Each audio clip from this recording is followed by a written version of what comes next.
live. All right, we are live.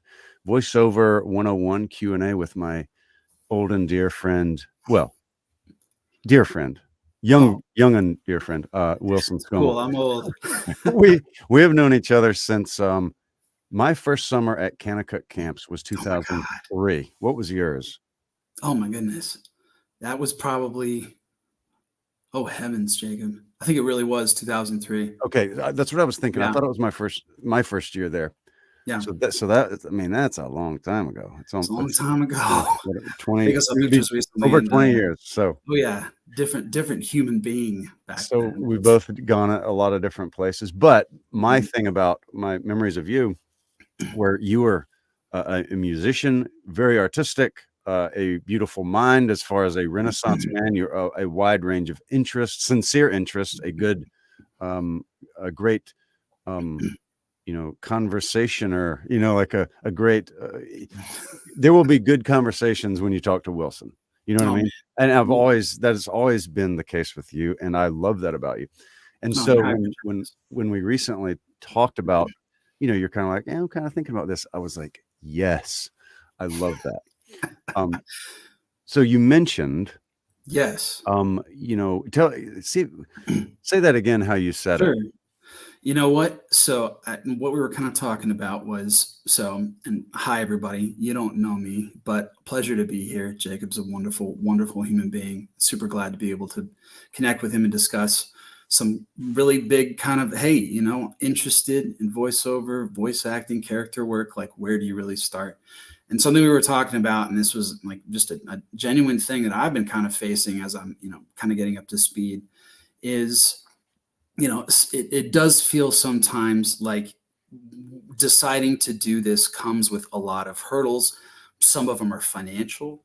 A lot of them can be like a time commitment. But the biggest thing that I was kind of trying to articulate was really, I want to get started with this. I want to see, where this path would end. I feel like I have something to offer in this field and in this pursuit, and it scratches an artistic itch. But I'm hesitant to just kind of throw a ton of resources into it, or a lot of time, and especially, a lot of money, and spend just a considerable amount of just, everything I've got on something where I don't necessarily feel proven. And I've come from like a conservative, kind of like risk-free mindset when it comes to a lot of the stuff. Like, I don't want to make a huge leap until I've got a justification to do so, if that makes sense. Yeah. And I think a lot of people are in that boat. And I think that, what you just said, a lot of people will, would say, no, that is exactly my thought. I don't want to spend $10,000 and then find out, oh, I'm not any good at this, or it's harder than I thought, and I'm not willing to put in the time, or whatever. If you go on, let's say eBay, you can find many a high dollar mic at a discounted price because someone spent a lot of money on this nice equipment and then kind of got burnt out. Yep. So the thing about voice acting is, I think that, and obviously I'm going to speak from my own experience because that's all I can do, but I also know other people, and I think I can speak with some authority, or at least truthfulness on how other people do it. And what I say is not only, the only way, right? So if you want to be a voice actor, whether it's full-time, whether it's, I just do it part-time, but I just have fun. If you want to get to the point where you're being paid for it, or just producing great, whatever it is, a podcast or YouTube audiobooks, you can do it for pretty cheap. I mean, you already have, and I tell everybody that I work with, that I have conversations with, whether, it's a student or whether like a friend, and we're just chopping it up. I say you need 4 things, which I think you already have, except for maybe the house, the sound treatment, and we'll talk about that is a question. Yeah. So you need 4 things to get in your little boat and get shoved in the right direction toward the island, which is voice acting. You need a computer or a tablet, which most people have. You need a microphone, which you have, and we'll talk about that. You mentioned that. You need a DAW, digital audio workspace, which you mentioned you have, and then you need a quiet, sound treated spot to record. Now, the difference in quiet and sound treated is, do you know the difference? I'll let you proceed, but I was just going to say, like, yeah, I have had this highlighted to me recently, as I did not know the distinction. So Okay. please proceed. Yeah. So let's say you're in a house, which I love old architecture, like pre-1950s. That's like I love that to 18, the antebellum periods. I mean, I just love that. But let's say you have a high ceiling. Let's say you have hardwood floor and obviously, let's say plaster walls. Mm-hmm.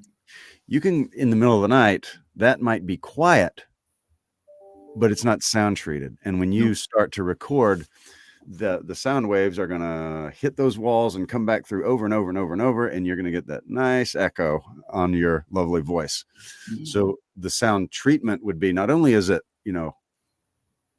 quiet, it's also sound treated to where the sound waves diffuse away and don't come back. So the only time, your mic picks up the mellifluous tones of your voice is one time, and that's it. Then they go away in some other direction.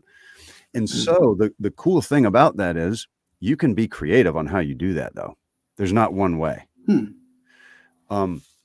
So, I tell people, soft is good, hard is bad. Yep. With regard to sound waves. So you can have, I know people that I myself started in my closet with hanging clothes. You can, like, I have a bathroom with a walk-in closet next to it. So if I were to, quote a line of poetry as I'm walking, it's going to sound different in the bathroom than it does as soon as I step in the door, right? And that's because those sound waves are hitting those clothes and diffusing, and they're not bouncing around into my eardrums or whatever the mechanism for receiving and interpreting sound is. So the microphone works the same way. So you could start there. I know people that like in my case, I have a standalone room and there is sound tiles.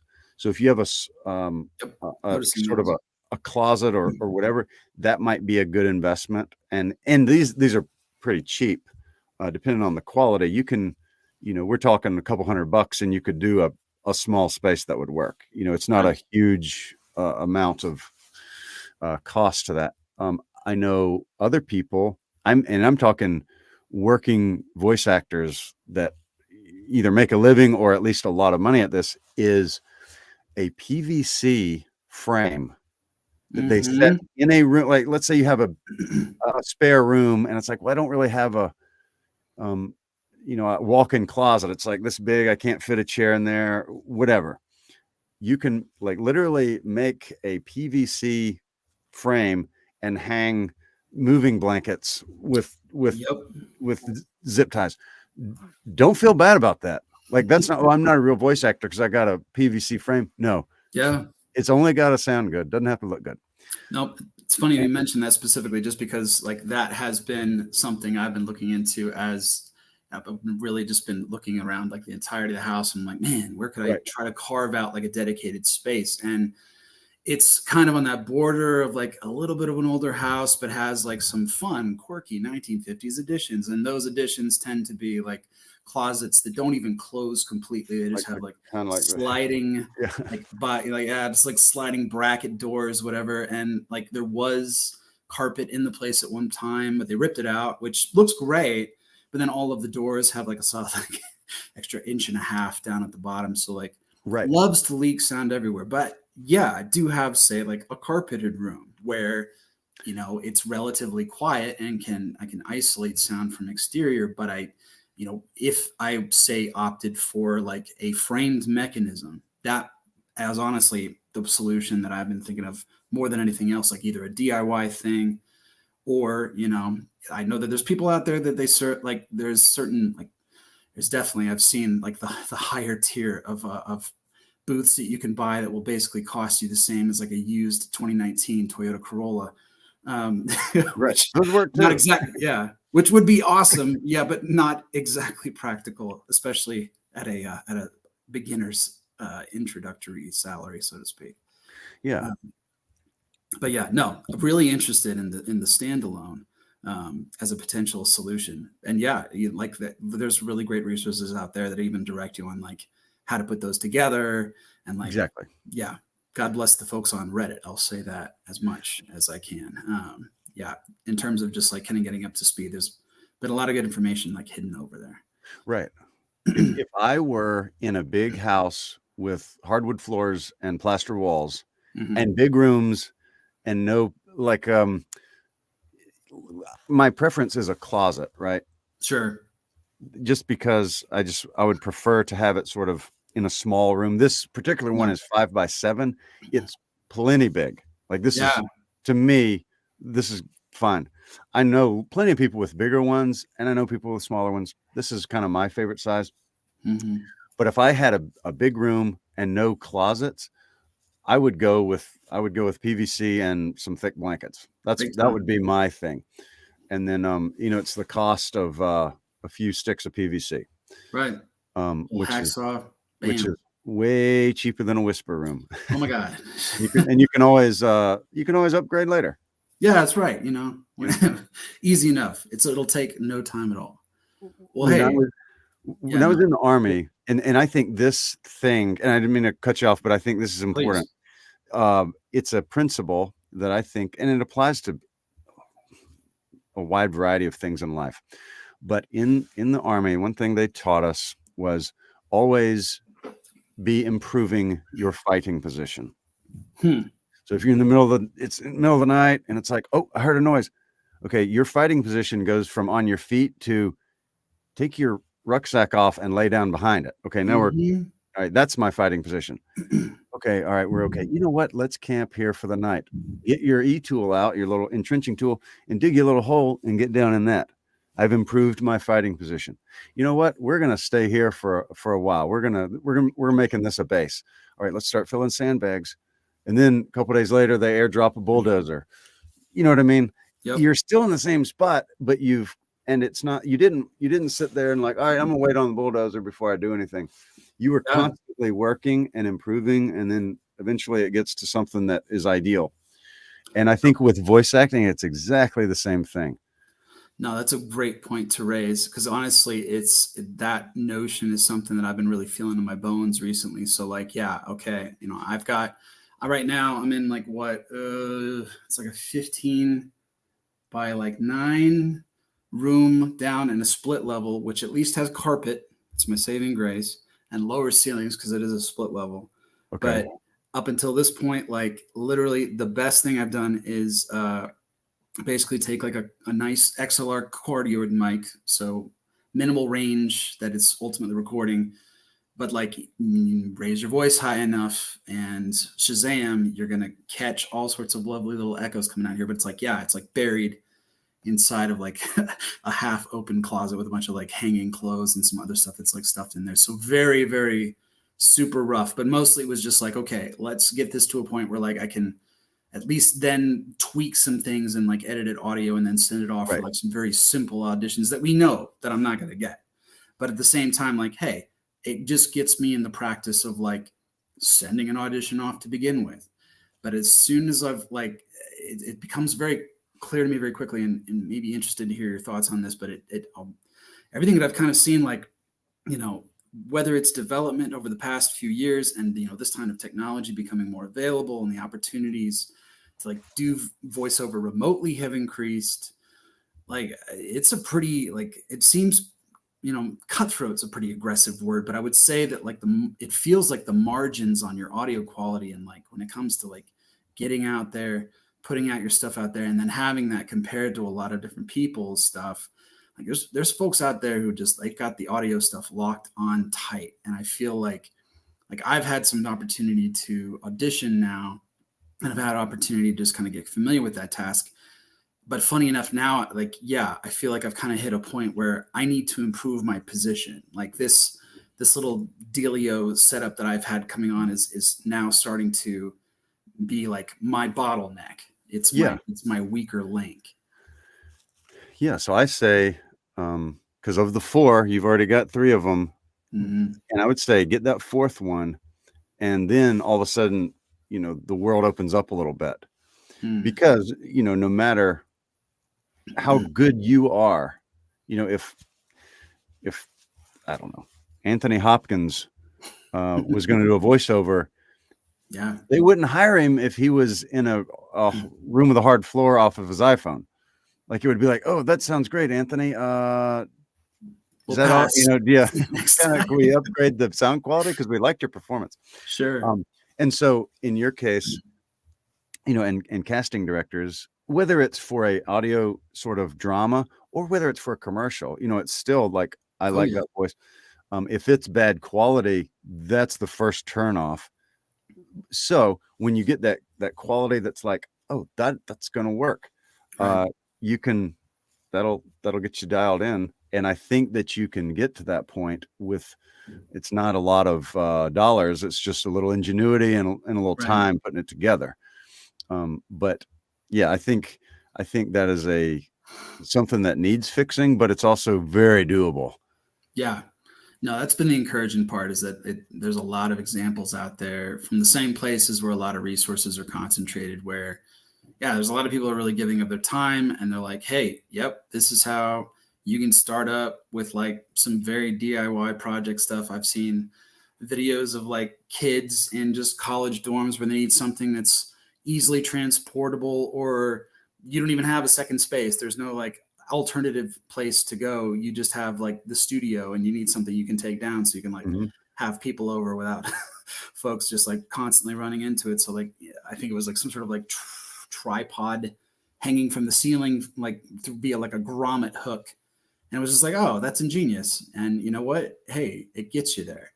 And so, yeah, that's the I love the constantly improving your position element because I think yeah, it's funny how it feels like yeah, you can just be starting off and I've really only been kind of taking this a little bit more seriously for a couple of weeks, but I'm already starting to feel like okay, you really got to kind of have those four elements squared.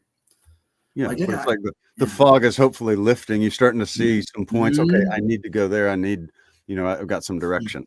Yeah. It's also yeah, like you said, is to really portray your best self too, because there's a lot of interest in especially like I mean just all over specifically, and that's something I'm also trying to figure out is like okay, say I'm in a position where now I feel comfortable with the audition process. I'm feeling, there's always room to improve. Like hey, I need right now like I really stick with a lot of like Audacity, but I want to get better at Reaper, so I'm going to work on the software end because there's so much more you can do with a real this like big time DAW, but Audacity has like so many great tools as well. At the same time, like okay, where do I start going out there? Like for me, my what I've found so far has been if I'm interested in character stuff, for good or for ill, there are certain communities out there like are retweeting casting calls and stuff on like Twitter or something like that. Hmm. There's sites such as I've been pointed towards like Casting Call Club, which funny enough, I've actually taken a couple shots in. And that's been a decent, kind of area. But at the same time, like something I wonder about is, am I pigeonholing myself a little bit by just saying like, okay, I'm focusing kind of on character stuff, but I should be kind of like working on trying to think about like the entire other universes of voiceover opportunities, such as like commercial work or audiobooks in terms of say like you're kind of like you're dipping your toe in and you're really trying to like you don't really necessarily know what you want. Is it better to say like focus on a specific practice area, or do you just carpet bomb, just try to hit as many things as possible and like yeah, I'll leave it at that for the time being. I think for me personally, I have a carpet bombing mentality. Like Nice. a bad day in the booth is better than a good day in the factory. That's So, so whether I'm doing an e-learning module or whether I'm doing a character for a video game or anything in between, I'm having a good day. yeah. I'm No. having a better day than the alternative. So for me, I'm like, I'm just interested in using my voice to make money, whatever that is. Yep. And so, like you, recently I did a thing for, you know, a large company, and it was internal like training videos for these processes. So it was like Yeah. Cotton Incorporated or whatever. So it was these, how the process of how cotton is sort of not manufactured, but processed in the facility, and how the machines, how you get a sheen on a cotton fabric, or how you get a, whatever. Sure. It was, dry, but also they paid really well. Yeah. And so I don't care about That's dry. great. Um, the I think, and there are schools of thought from people that I know and love and trust their opinion that differ widely on what I'm about to say. Some people say that you never do anything. Well, one, you never make your own voiceover demo. Big no. That's what they say. I'm about to give you the other side of it. Also, never get on a freelance site like Upwork or Fiverr or something. If you even think of that, you are evil, and you're undercutting the industry as we know it and taking the bread from all of our children's mouths. Those are two big things. Now, this is, to me, the land of the free. You think what you want, say what you want, do what you want. But also, that is not the only way to go about it. The alternative to that is, all right, so you're going to practice up.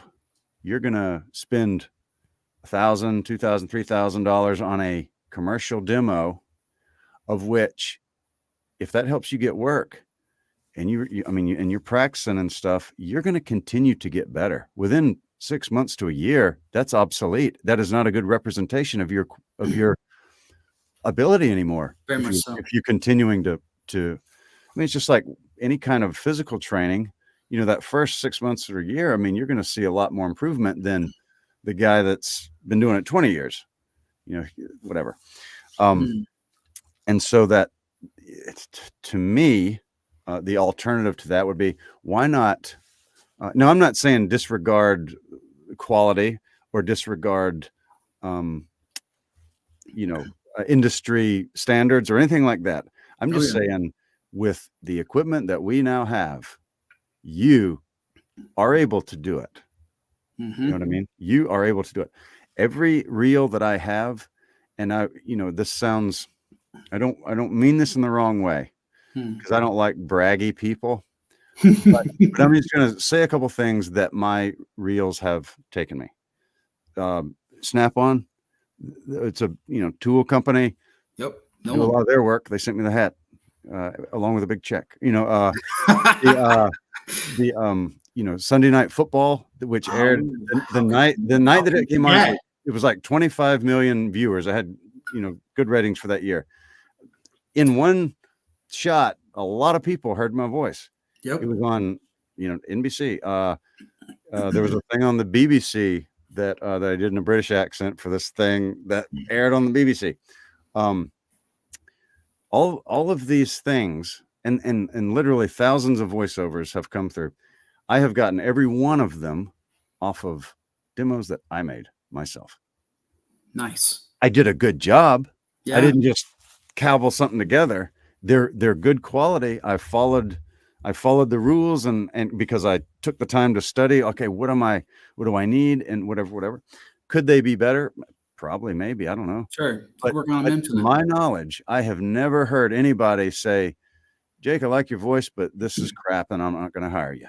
If that happened, I don't know about it.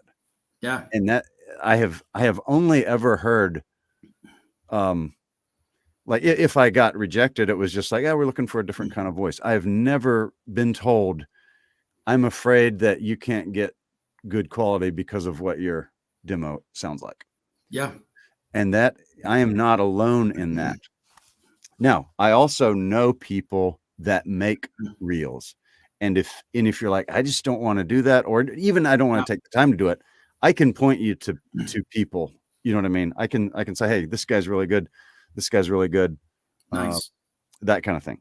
But that's just something to think about. And I don't think either one of them are wrong. You know what I mean? It's Yeah. kind of like I went the route of, you know what, I'm kind of a mercenary. I sort of march to the beat of my own little toy drum, and if somebody doesn't like it, that's fine. But I'm not going to disagree with someone that's like, no, you can't do that. You got to have it. Mm, Either at the end of the day, you need a commercial demo. That's what you you do. need. However you Mhm. want to do it, I don't care. As long as it sounds good and it's a good representation of your vocals, Right. then get it. However you want to go about that. And but also be open-minded and don't limit yourself. I think a lot of people don't sort of chase it. I'm kind of glad I stumbled upon a guy named Bill DeWeese who is on YouTube. Fantastic. He gives away so much free information. Write You this should down. DeWeese. Yeah. Let me see. I'm gonna do this. Let's Oh see. yeah. I'm gonna make a Power little of technology. look at this. Look at this. What? What's this? Maybe. Oh, okay. Hey, So there that's you his go. name. Look him up on YouTube. And I mean, the guy is, he's just an awesome guy for one. He's really good at what he does. He's a great teacher. He's very free with his information, but also has training courses that you can go through, Oh, nice. that kind of thing. So he's just definitely somebody at a minimum check out on YouTube. 100%. And then another one, and I will do this one. Another YouTube guy. Now, Bill's more on the business and the performance. That's what he focuses on. This guy is more on the sound setup and gear. Oh, nice. Okay. Booth Junkie, a guy named Mike Oh, Audio. I know my man. I know him. Do He's you? the his very first, hey, it's your first recording booth is literally the whole Okay. like me attempting to clone his like little closet scenario. Oh yeah, no, he's fantastic for sure. So you know, there's God, there's the apostles, and there's Bill DeWeese and the Booth Junkie as far as voiceover. Love it. Right. Yeah, you can take to the bank anything they say. Mhm. Also, Booth Junkie has, his name's Mike. Yeah, yeah. I've never met him, but you know, I feel Sure. weird like calling him a Booth Junkie. No, you watch Um, enough videos, you're like, we're part of each other now. Like, right, exactly. He has a video that he made years ago, and it's something to the effect of like how to build your own demo until you're ready to hire somebody or something like that. yeah, And he's very clear that it's like, you know, this is sort of improve your fighting position. Make that first step. And here's how you do it. And then obviously you can always go and get a professionally done one later on. Go for it. But just yeah. out of the gate, here. And he has about a 23-minute video where he takes you soup to nuts, guns to butter of how to make one. And That's awesome. I followed that, and I've done a commercial, I've done e-learning, I've done a character, I've done audiobook, just everything I've done, I followed what he said, and it worked. Man, I'm so glad you brought up like this particular point because it's one that's like, especially researching and getting a little bit more comfortable and seeing like how communities interact, like how does stuff get cast, like especially Mhm. there's all sorts of like pay to play websites, of course, and casting calls, but it's rough up there when you go out and you're doing like a ton of like online research and they're pitching you that whole concept of like, don't go cut a professional demo until you're ready and you need somebody reputable and you need to make sure that you have like your skills and everything is up to snuff and this could be X amount of years away for you and it's going to cost a lot. But then at the same time, you go out in the real world and you see how stuff is being responded to, how people are getting cast. So much of it is like, yeah, especially for like character stuff, and a lot of animated stuff goes through like Twitter and casting calls that people then like retweet through communities, and people are out there and they're just like they're throwing down their demos, and you're like, did everybody here pay like $5,000 for each of these demos? Quite frankly, sure doesn't sound like it.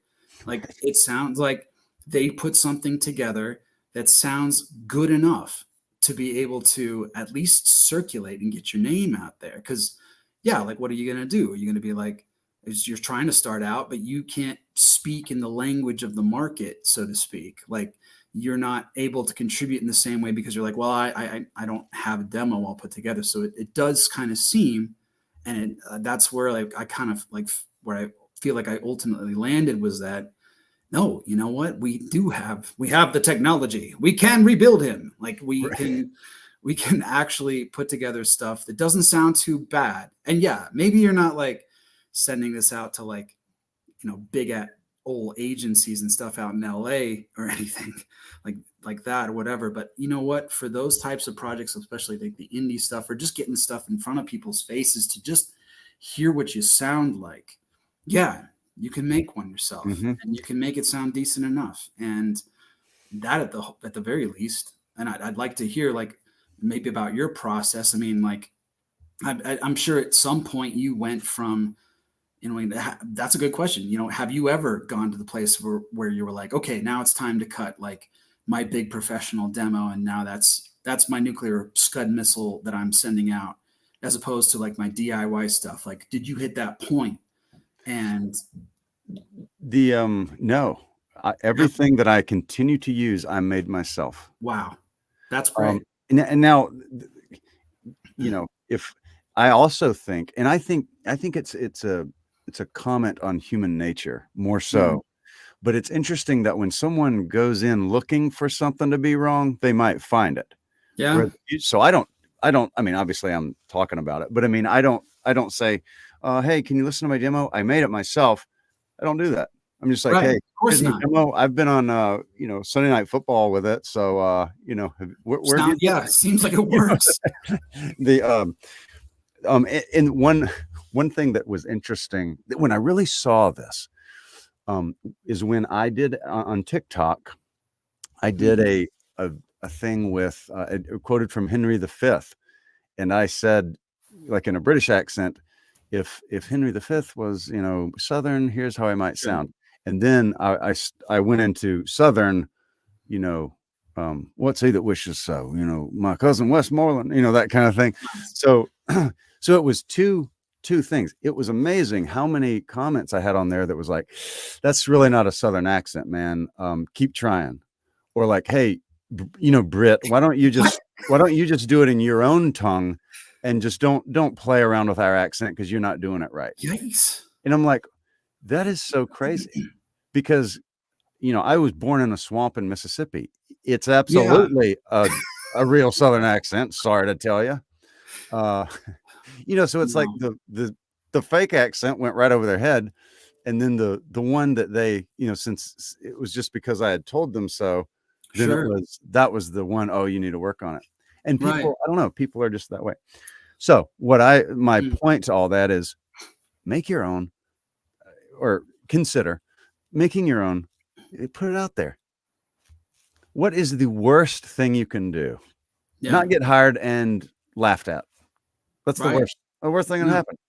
And I think that's some people's worst fear. And then when you think about that, like, okay, well, I could redo it where it's better quality. Okay. That's not a sure. big deal. Another thing is, I think that as far as with a professionally made demo, another reason why I say, look, you should consider it is because what happens is you go to pay $5,000. You go to a Mm, big downtown Denver recording studio. You record it. It sounds great. They put it together and it sounds fantastic. Good for you. It was $5,000 well spent. mhm, Somebody hears it. Hey, great. I'll pay you $150 to do these two lines. Thank you. And now you're back at home in your house in your pillow fort and you're going to mhm. record it. It might not sound the same. Nope. And also, you were like, well, go back to the studio. Great. There's about a $250 deposit just for an hour. Mhm. So, I mean, unless you're just doing it for the fun, that's not making any financial sense at all. No. So my counsel to people is make your demo where you're going to be recording any gigs that you get. And if someone Mm, listens to great. that demo and is like, "Oh, I don't like the quality." Okay, great. find somebody else, because that's what your that's what your project would sound like. That's right. You know what I mean? Now, Mhm. obviously, then don't worry about it. Just put so many pillows and so many hanging clothes around you that it sounds just as good as a whisper room or a big downtown studio. And then they'll never know. That's what I did. Perfect. I love it. No, it's such a huge point because especially you raising up like, folks are going to see what they're looking for if you give them a reason.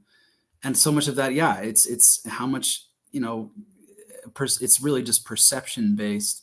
And also, facing this, I was like, as a person who was like, hey, I want to get started, I want to get my foot in the door. I want to start recording. I want to start like actually practicing. And then you're telling me like, okay, this major thing that people utilize, like I have to go and pay somebody to do it. And I can't find a way to put together something that's like good enough for myself. Like, and you know what? I don't need any more excuses. Like me personally, like so much of the creative process for me has been something that like I've really wanted to express and explore, but for one reason or another, insecurities, all sorts of reasons. Like it's when you're like that, and it's something that's scary because of course, like artistic expression is terrifying.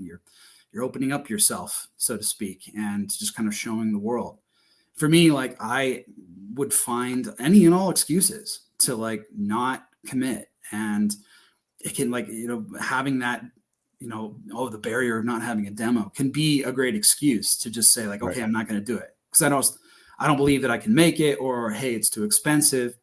So it's great to hear, and that's huge, honestly, because that I appreciate you being even willing to share that, because I think that shows just how much like your own ingenuity can really carry you if you're willing to put the time in. Yeah. And that's like, it's not a matter necessarily of you, spending like $12,000 on, Anchor, Soundcore, whatever. I don't even know what they call it. The whisper rooms, whatever they are. Yeah, well, that is actually a brand name, as a whisper room. So it's That's like, right. That's right. Vaseline petroleum jelly. It's like it's the same, it's a Gatorade for any sports drink, that kind Gotcha. of thing. Whisper room is sort of the name, but it is a brand. Sure. Not to discount necessarily like, how much of a benefit those can be, say for instance, but like, yeah, for especially when you're just like, I want to see where this goes and how can I accent myself in a way that's positive, be able to get there. Kind of follow-up question. Now that we're talking about, okay, like, how do you know what you're sending out to people now in terms of where you're sending it? I've heard a lot of things across the board. There's obviously like places where you can just kind of publicly throw down. There's, websites where, you can subscribe for fees, and those will supposedly, bring you jobs. And, a lot of these are things that I have just like purely read about and I have not engaged in, except for, I think like Casting Call Club is literally just like a super low maintenance thing for like, if you want to even remotely dip your toe into character work, which, that's an entirely other conversation on how the entire experience there has been. But in terms of like what you've felt really lent you success starting out, did you emphasize, a particular place where you wanted to really hunker down? You talked about Fiverr, you talked about Upwork, or, did you really kind of sell yourself on like direct marketing to people in your local community? Like, what did you find was, kind of working for you the best? Great question. I took a cast a wide net, multi-pronged plan of attack, whatever you want to call it. Mhm. My thoughts on pay-to-play sites are these. Some people are like, it's a scam. It's not a scam. You can get legit high-paying work, industry standard rates, all that kind of stuff on pay-to-play sites, which is pay-to-play would be voices.com, voices123, where you're paying. Usually, I haven't checked in a while, but when I did it, when I started, I did voices.com, and I'm not going to badmouth them and say, oh, they didn't hold up their end of the bargain. I paid my money and I got access to these auditions. Now I was starting out, so I was not as good. But the thing that sort of made me say, why am I paying this money, is that I think less than half of my auditions even got listened to.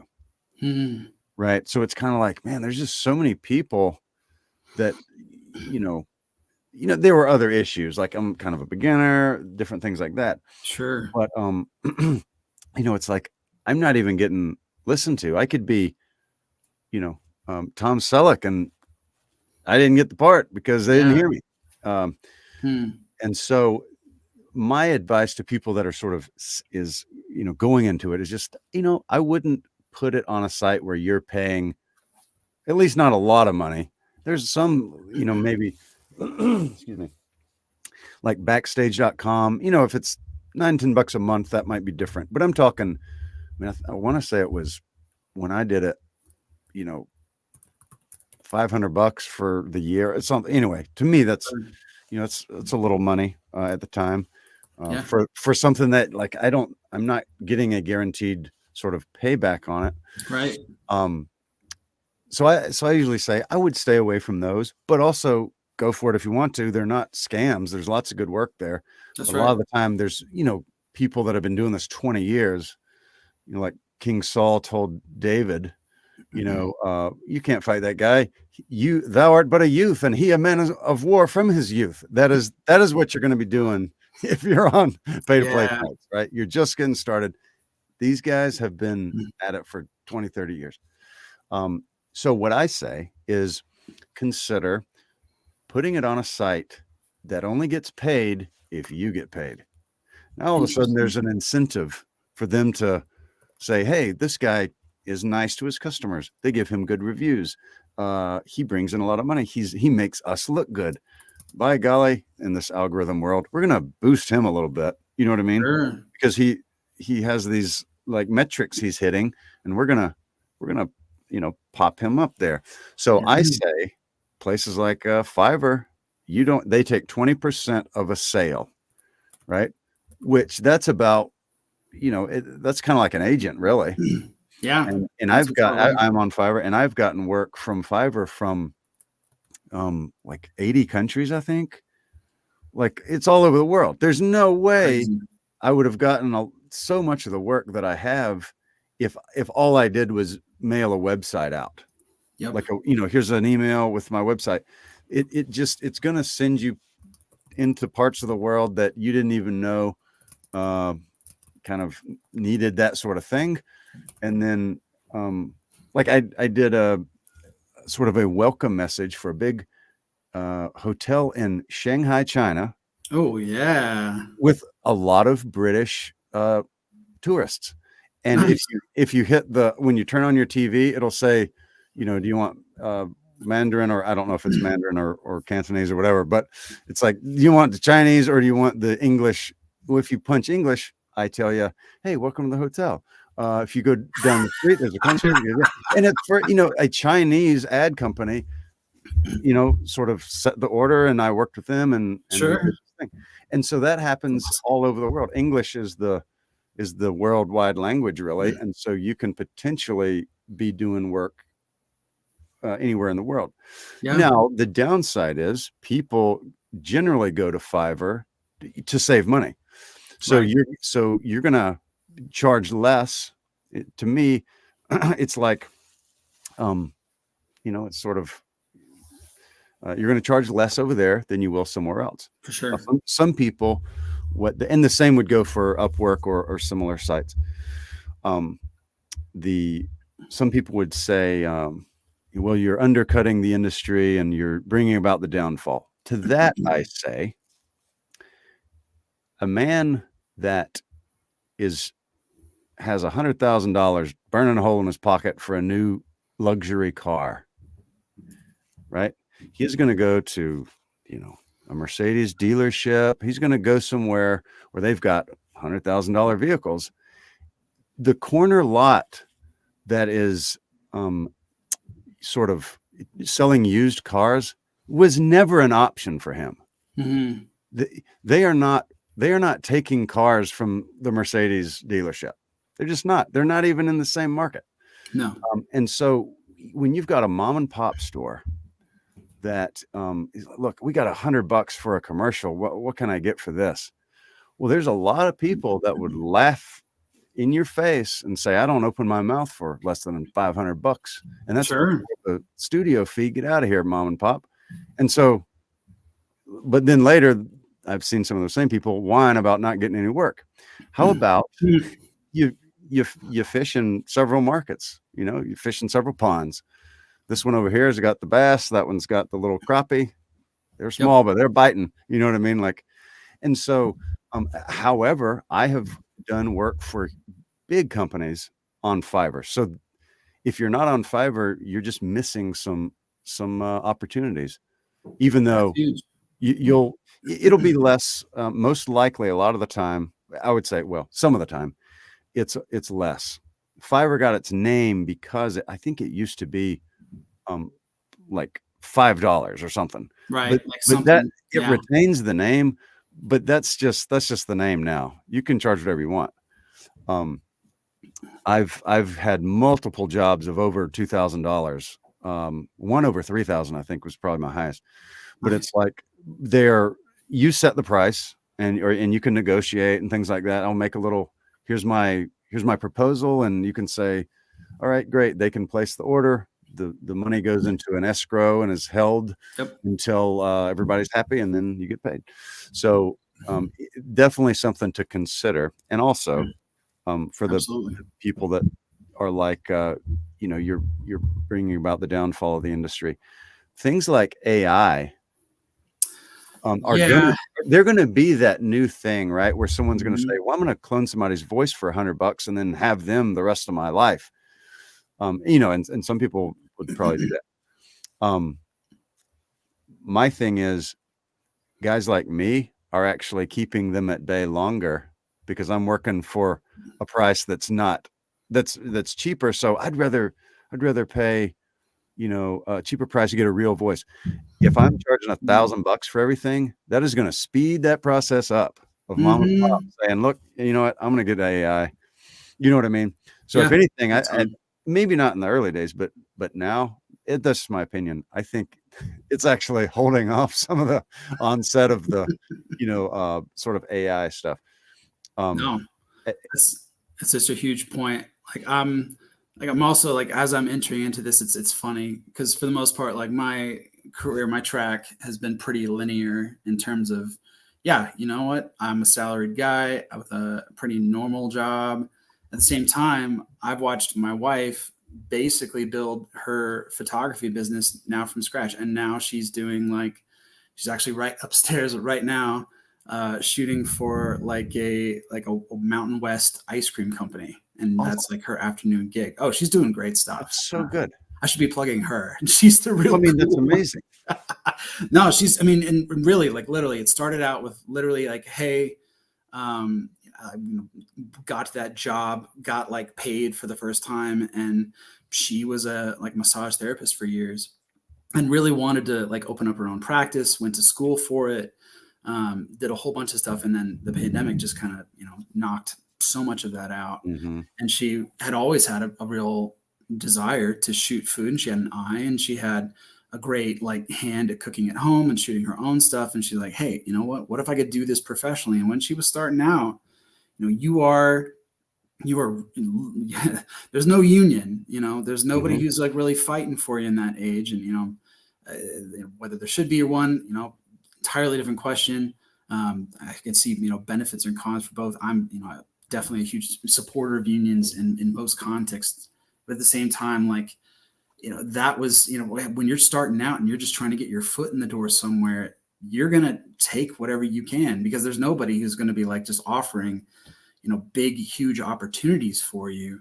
And for her it was like, hey, I'm going to like local restaurants or local food producers, or folks that are just like, even if I'm just gonna like shoot cocktails or shoot like breakfast menu items, I'm gonna get out there and I'm gonna get my work out there. And ultimately, that was how she put her foot in the door of being able to really get in with like a local grocery company. It's kind of like, I'm not sure if anybody knows, if anybody's on the East Coast, you guys might know Wawa, the legendary gas station / snack counter joint.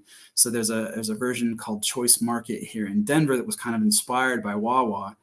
And she got in and was like, "Hey, I'll shoot your menu."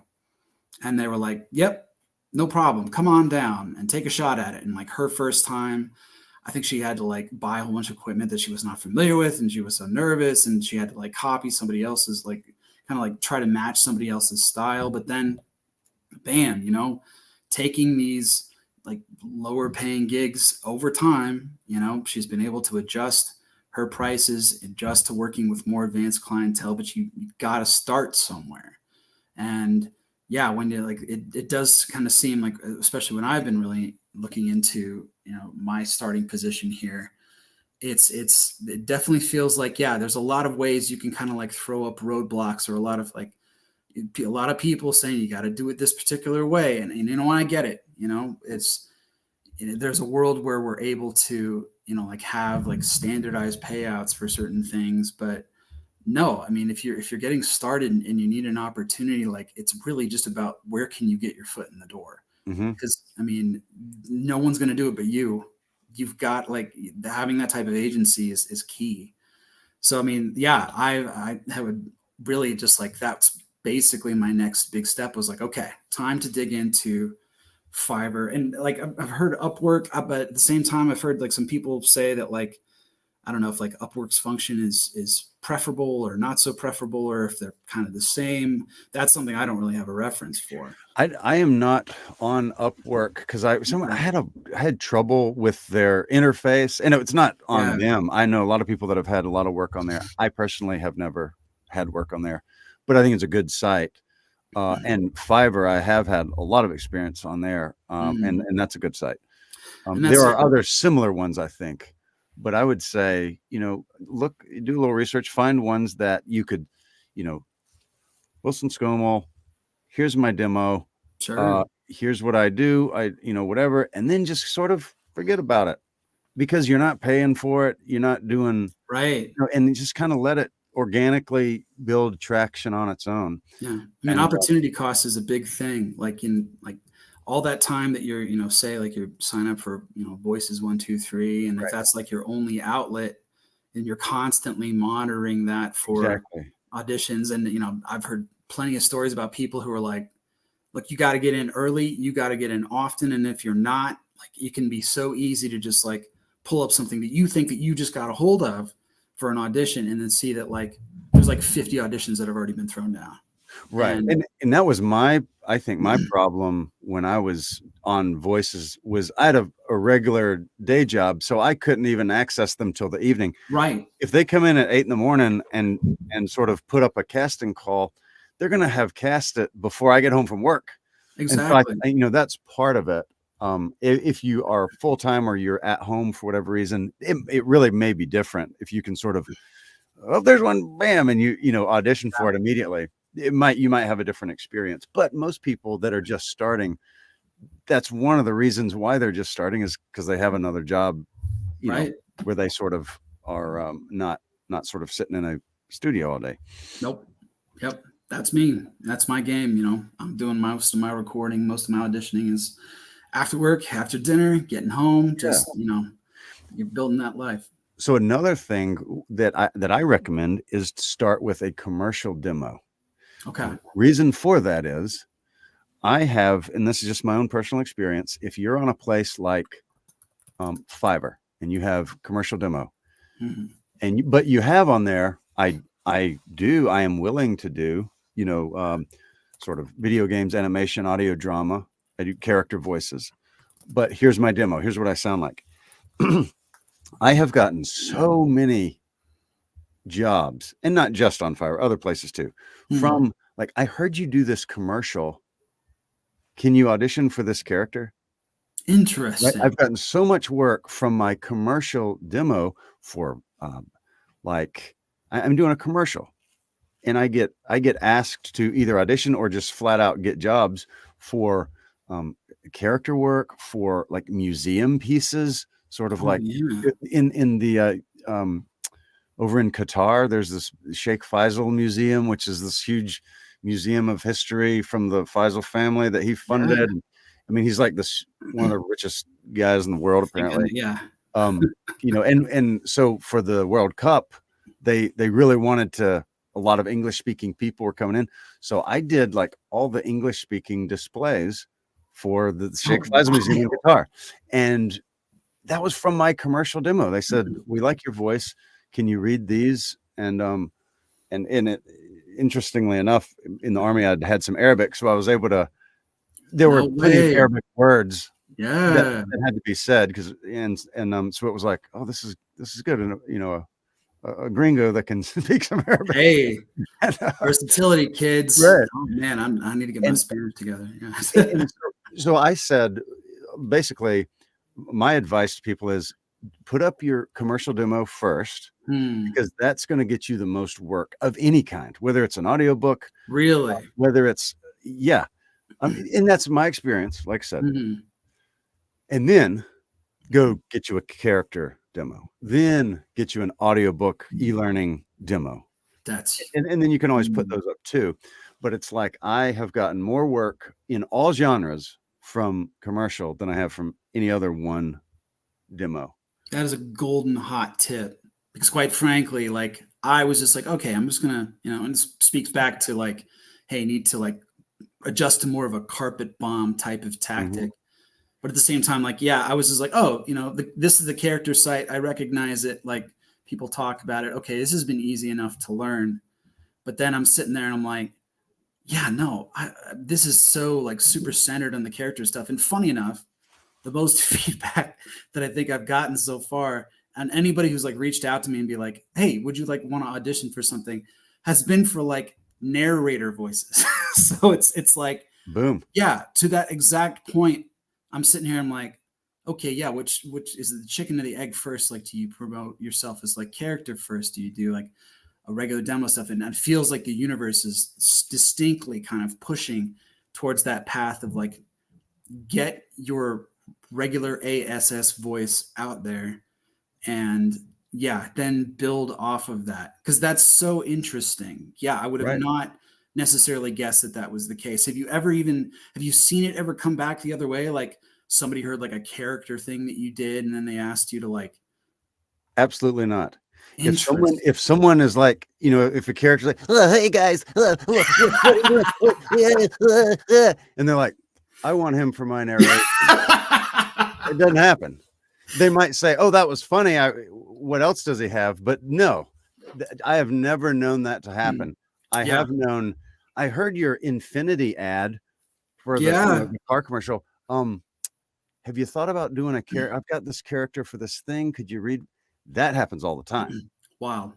And so, I just think it would be something worth considering, is just for the reason that a commercial demo, even though it's going to be different, you're going to have different energy levels. The commercial that might air on a Nickelodeon at 3 p.m. is going to have a different energy than the one with the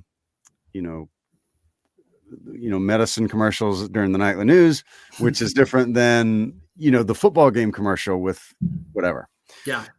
So there's different genres. There's a wide range of showcasing your talent, and yet it's kind of all going to sound like you. I'm probably going to say, oh, that's Wilson's voice. I heard you in that thing. I do that all the time. Like, I'll be watching football and I'll be, oh, hey, I know this guy. Dan, I heard you. That was great. I heard Katie Leigh. We mentioned her on Invention Odyssey earlier. I was watching football and heard Pepsi, sugar-free Pepsi. That's Katie Leigh. Look at there. Brilliant. You know what I mean? And so that happens a lot. And anyway, that's huge. I would say, start with your commercial demo, and then get your other ones. You need other ones. You need a commercial demo, but I would consider starting with the commercial one, and that way you just sort of cast a wide net. Now, if you're doing, let's say, we mentioned putting it on sites and things, but also cold calling, emailing, whatever. That's another one. I would definitely recommend doing that. You can Google production house, e-learning, production house for all media, whatever, and just say, hey, here's my demo. You might even, you could do something as simple as, if you have a YouTube or a SoundCloud or something like that, that has like a legitimate, strangers don't like opening links. Yeah, these weird days. files Whatever and reason, I stuff. don't know Yeah, why. it's a little intimidating. Yeah. Right? I But can if you see have that. but if it says YouTube or SoundCloud or Sure. something that they know, then they're much more likely to be okay, I'll take it a listen. So I would say, like, put it up on there. Nice. And then you can always say, all right, take that link and buy a domain name for $13 on, Google domains, make a little page on Google Sites. It's me, and have that link right there. If it could be a landing page and that's your website, then you send it out, right? Yeah. And I was all going of to a ask, sudden, how much should I have had a website put together like yesterday, which is, I mean, I didn't have one for a long time. okay. I have one now, and that's just so I can have it on my business card or whatever. I don't think I think it's great. I think you need one, but also, like, I wouldn't sweat it. And that's another thing. Until you can, let's say, find somebody that can be the webmaster, and depending on how much work you're doing and what else you have integrated into it, man, go on, Google domains and Google's, buy the $13 site, go over to Google sites and like build you a little web page with a picture and some, I am Wilson, I do voiceovers, and have that link. Now you got a site. Pull a picture too, and that's $13 for the whole year and 30 minutes of your time.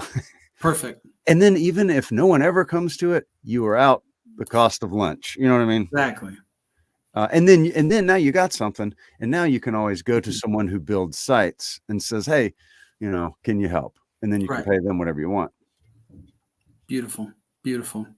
No, this is huge. Yeah. And then that's what you would, if you're doing the, I think Fiverr is its own thing. Let it do hit the algorithm and whatever. And then you can turn over here and just email people. And here's my site. Here's my stuff. Also, I get, a good many open auditions, right? Yeah. So sometimes people are like, hey, this is a closed audition. Please don't send this to anybody. I get tons that are the opposite, where it's like, hey, send this to all your friends. So if you want that, obviously I will send you anything that I get that is of that nature. And if anyone's listening now or at a later playback, put your email, and I'm happy to send it to you as well.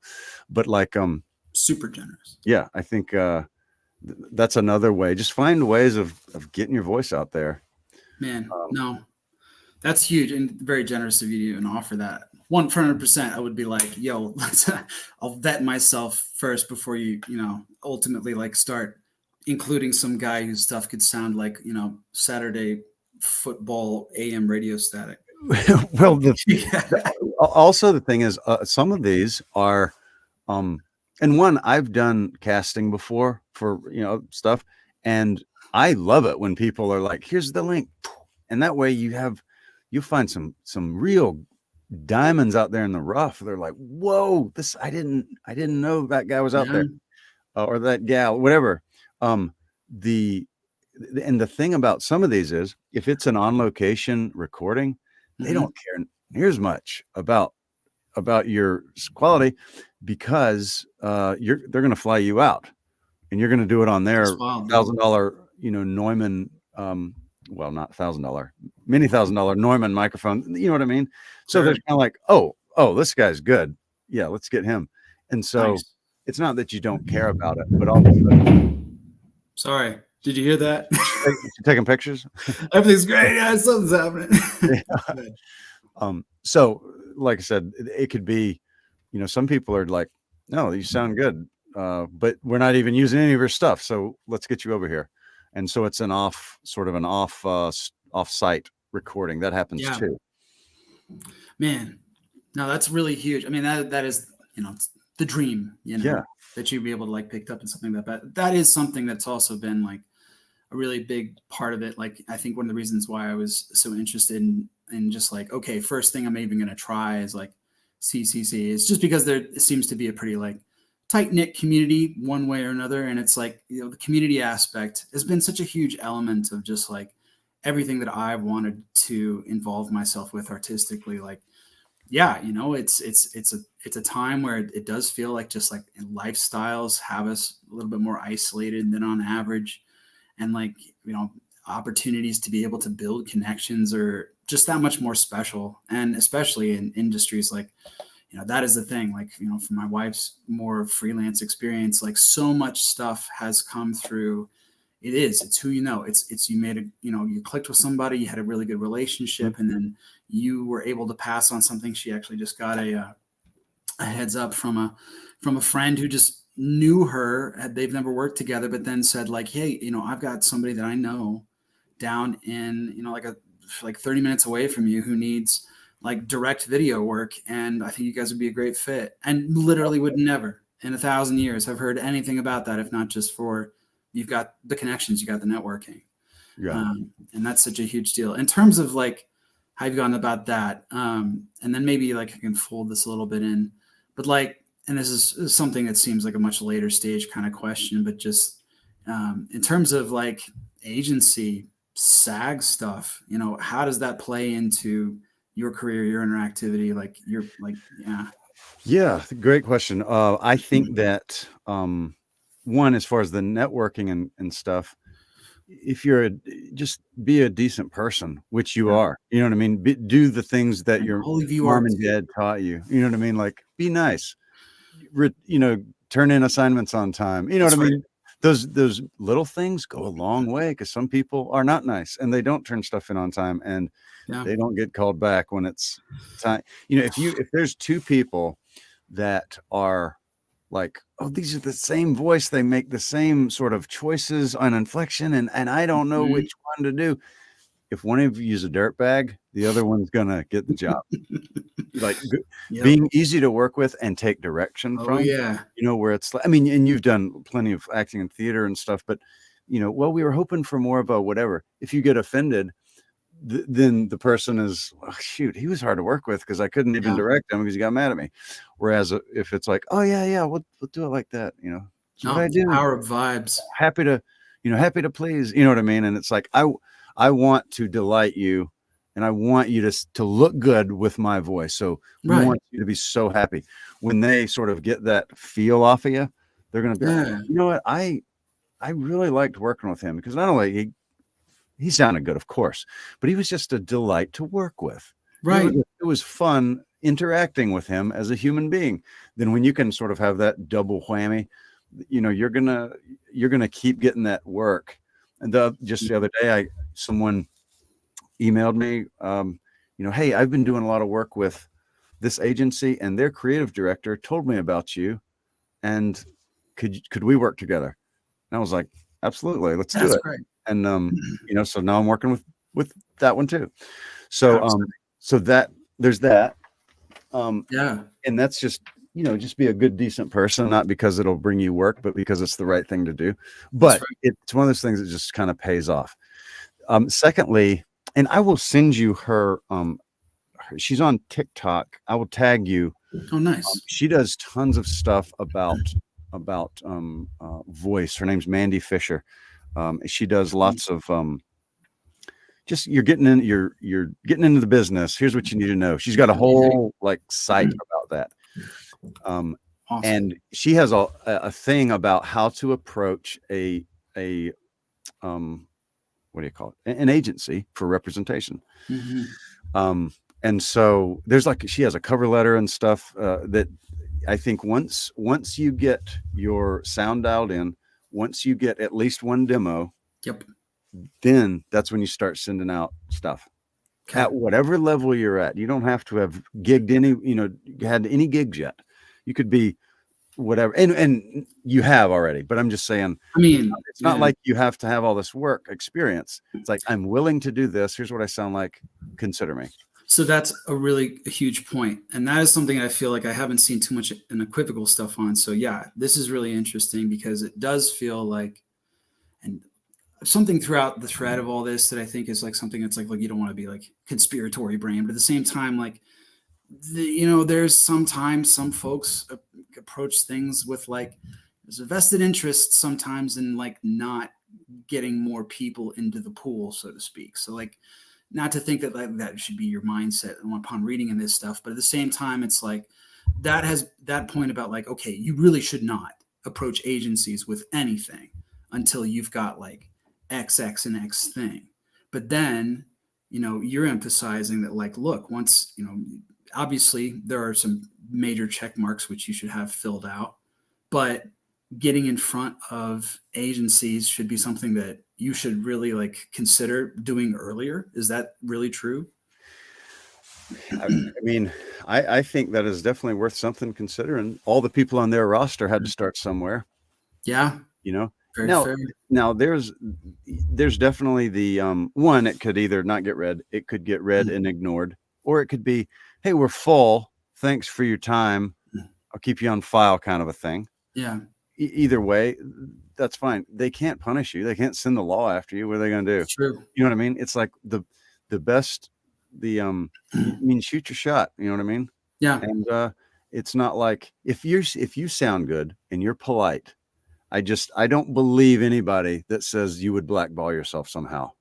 that's what's curious. Like, yeah, people raise the specter of like, oh, if you submit and it's not like super top tier, or if you like, not that you would ever intentionally do so, but like maybe there's like some sort of like element of your process or something that just like has come off bad that you could potentially like burn a bridge and like not be able to come back and then be like, oh, we've heard this guy before, To me, and I've heard that too, but also there are so many people that send stuff out that I don't know. I don't believe it that they would Yeah. remember you. You know what I mean? Yeah. If they heard you and it's like, oh, I don't, that's not good sound quality, so I'm not even going to reply, throw it in the Sure. trash. 2 years later, interesting story. I applied for an audio drama about the life of Jesus one time, Yeah. called Come and See, by a guy named Boyd Barrett. It's beautifully written. I think I remember you doing that. And this was 2017 maybe. And I did it I didn't even have a good setup or microphone. I auditioned and never heard back. Sure. And it's like, okay, I don't know if he even heard it, whatever. Sure. And it said, Come and See Boyd Barrett, yada, yada, yada. Years later, when this thing is in its 4th season, I get an email. Hey, my name's Boyd Barrett. I'm with a thing called Come and See. I love your work. I've heard your thing. I want you to be Matthew. Can you do it? What? Like, Yeah. not an audition. Like, I would like to pay you to be Matthew. Look, I got you.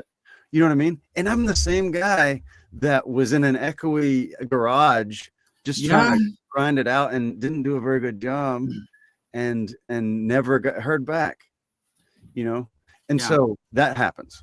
Sure. I've even had Boyd on my podcast before, Oh, that's awesome. so I mean, it's like, my point to all that is like, okay, I didn't get that one. Keep working. And then not only will other stuff come along, sometimes the same exact ones will come along that you were trying to get into back when, before you sort of elevated your game. Right. And so, yeah. Man, that's crazy. That is something that like, I feel like has been to hear that kind of stuff though, it really just like, it galvanizes you, because it has been like, I'm lucky to have at least been in, a lot of people have, and everybody's got like life situations and parts of our lives that we can draw on, but it really is like, especially in so many fields, it's accumulation. Every single time, like I'm cutting an audition, I'm learning something about how to be quicker about it. I'm learning something about doing it. And the saturation of like, that's one of the reasons why, like, I think I've enjoyed at least just the process of like using this site, even though I have, especially now, I have like written notes of a lot of other things that I need to do.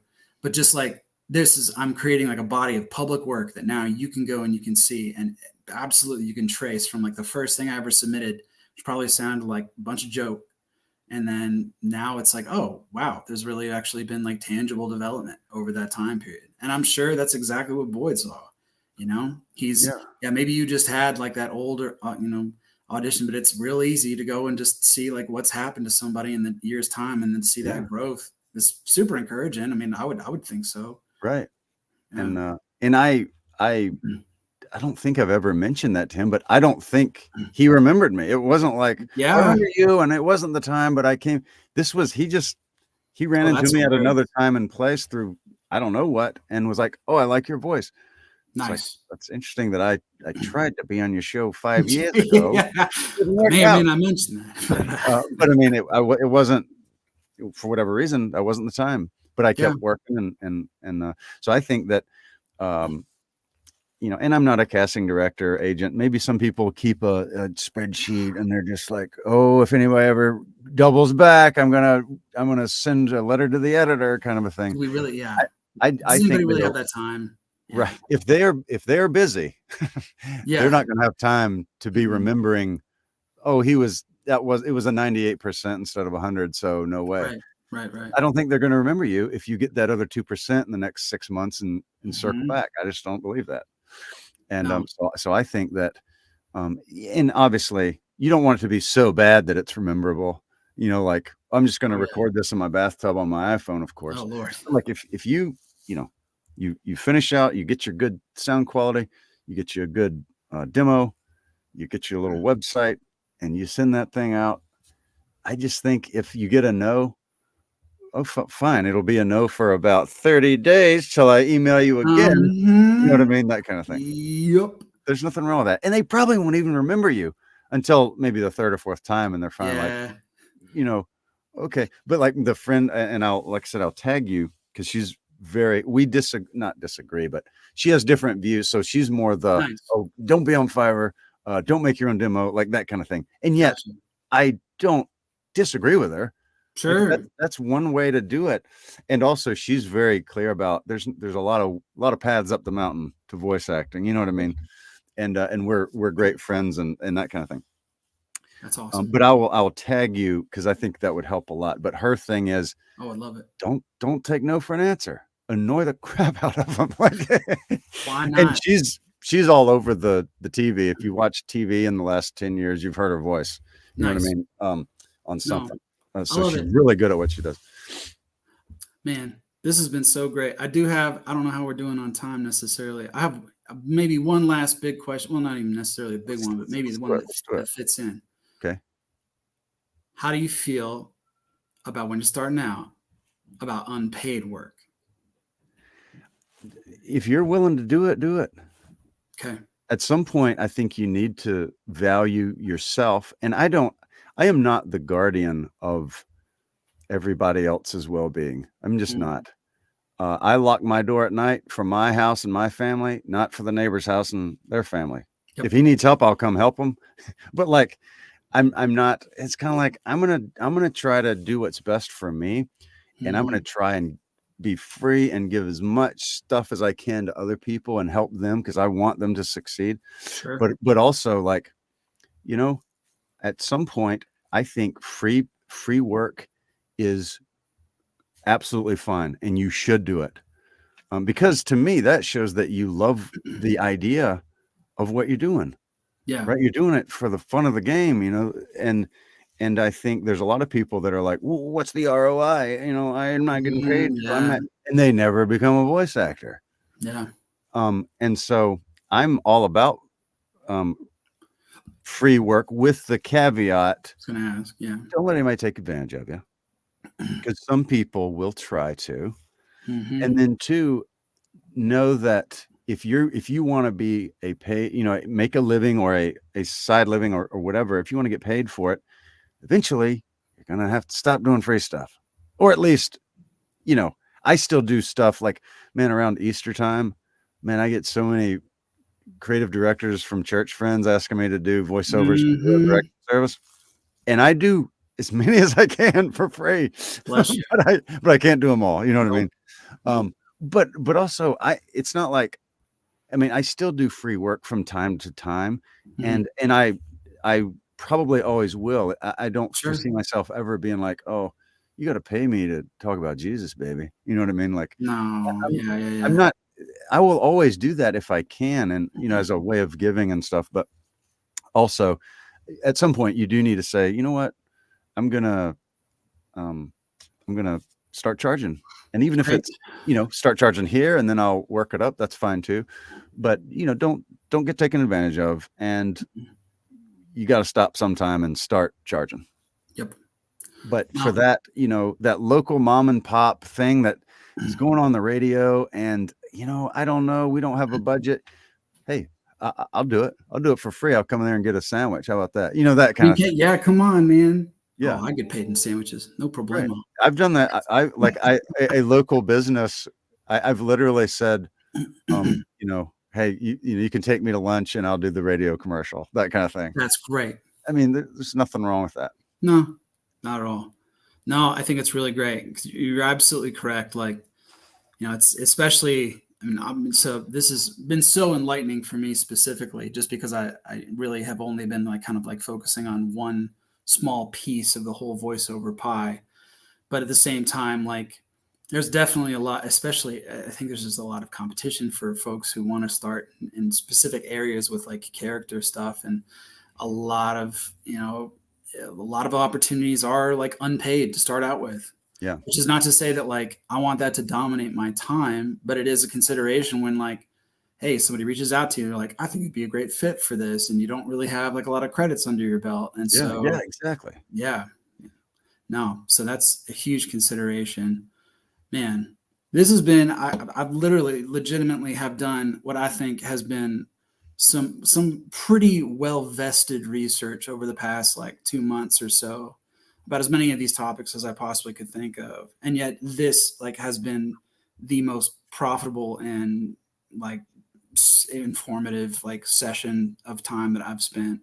legitimately. And your generosity and being able and willing to like share from your experience just like so candidly, I can't thank you enough. And man, for anybody who would be able to watch this seriously from bottom of my heart, dog, this stuff is really, really impactful. And man, it's been so great to be able to see like your growth career and probably like, and just all the opportunities you've been able to, secure, and like all the exciting things you have coming up on the horizon.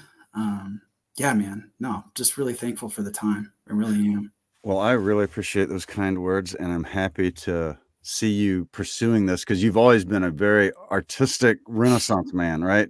And one of Way the, entertaining yourself when what was it? First year of Kanakuk was a maintenance crew, right? So like a lot of well, I mean, it was Yeah. Johnny Jive and the Seattle Five. That's right, baby. Oh my I mean, god. they had Can't so remember. the maintenance guys at the summer camp had their Oh my own god. little. It was a 5-piece band, and they Oh, jammed, baby. I will And say I cannot tell you, what, there's something to be said about like there's like the high end philosophy out there about how like doing something that like takes control of your frontal lobe and it just kind of distracts you, just like opens up the rest of your brain for like creative thought. Yeah, like 6 hours a day, like shoveling hay out in like a pasture. That the stuff we created there, I'll never get that back. Like it's truly it's magical. like it takes the problem solving stress off of your It prefrontal does. cortex, and able to like That's literally it. I mean, by the end of whatever. the year, we were floating on the lake in a giant piece of styrofoam. That Not was friends with the APA, but man, a truly once in a lifetime experience. But like a friend told me when I was still in the factory, you're not built to be in a factory, bro, is what he said. Mm, And I had always kind of been like, that's right. pushing the creative side of sort of pursuing it away, because like I got a family to care for and provide for. And so when he said that, obviously I didn't quit my job that day. I kept providing for my family, but that kind of set me down a course of really trying hard to say, how am I going to get out of the factory into the booth, doing what I love while providing for my family. That's right. And that was good for me. So I will say the same thing to you. And to whatever level you love your job now, I won't comment on that, but I will say he knew my situation more so than I know yours, but I will say you need to be creating stuff.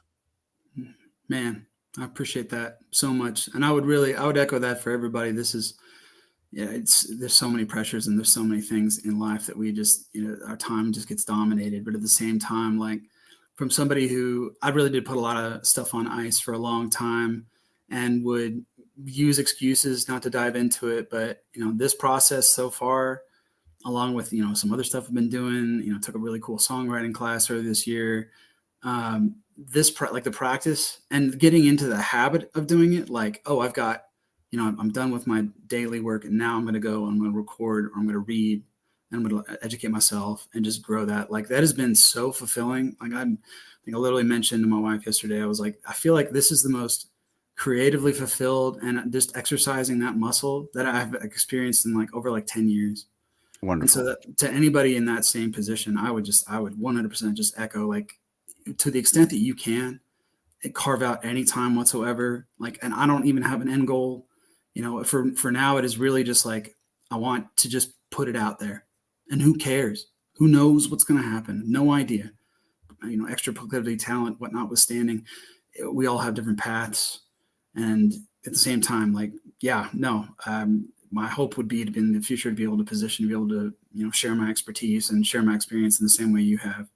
So yeah, really, dearly, just reiterate how appreciative I am. And absolutely, yeah, man.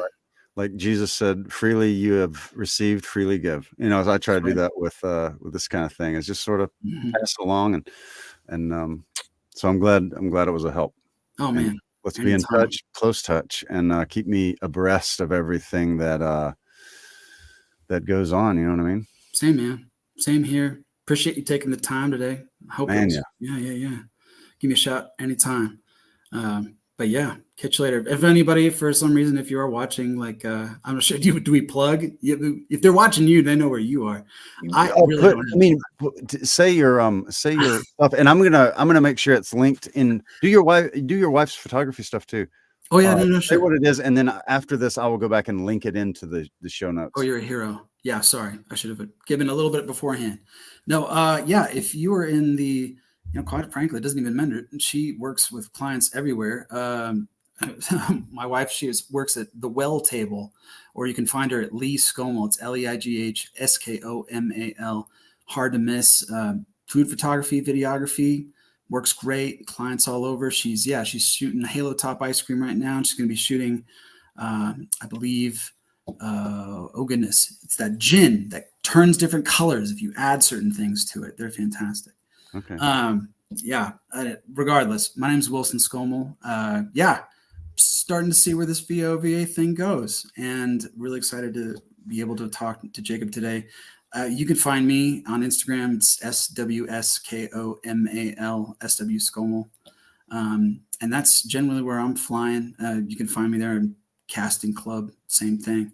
But yeah, no, probably have some better stuff in the future. Nice. Well, that's great. It's a great start. I'll link those. You can just, we'll end the live, and then I'll have a couple more words for you backstage. Sounds great. Yeah. Thank you so much, man. It's been great having you. Man, my pleasure. Thanks, everyone.